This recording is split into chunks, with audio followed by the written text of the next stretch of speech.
দায়িত্ব ছিল এই রিপোর্ট জনমানুষের কাছে প্রচার করে জানাতে হবে।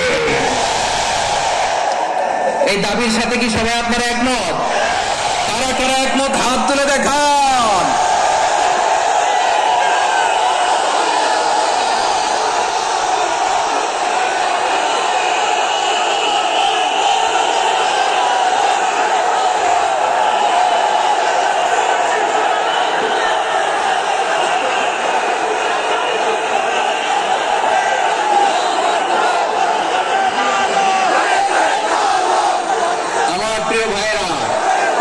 প্রিয় চট্টগ্রামবাসী, আল্লাহ তাআলা তার এই মুখলেস গোলামকে তার জান্নাতুল ফেরদাউসের মেহমান হিসেবে কবুল করুন।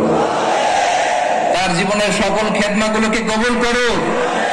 জান্নাতুল ফেরদাউসের আ'লা মাকামে তাকে মেহমান হিসেবে কবুল করুন। আল্লামা শহীদ দেলোয়ার হোসেন সাঈদী রাহিমাহুল্লাহ, উনি ছাড়াও এই ঐতিহাসিক ময়দানে কথা বলেছেন আল্লামা লুৎফুর রহমান রাহিমাহুল্লাহ।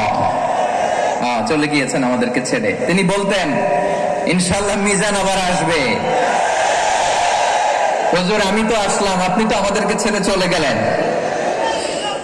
আল্লাহু আকবার, আল্লাহু আকবার, আল্লাহু আকবার। গলায় কোনো সুর ছিল না, সুর দিয়ে কথা বলতেন না, কিন্তু এত চমৎকার শব্দের গুণন, এত চমৎকার প্রেজেন্টেশন, এত চমৎকার ভাবে ঐতিহাসিক বর্ণনাগুলো তিনি উপস্থাপন করতেন। মন্ত্রমুগ্ধ হয়ে আমরা আল্লামা লুৎফুর রহমানের কথা শুনেছি। আমরা হযরতুল আল্লাহ লুৎফুর রহমান রাহিমাহুল্লাহর জন্য এই বিশাল ময়দান থেকে দোয়া করছি, আল্লাহ তাআলা তুমি তোমার এই খাদেমকে জান্নাত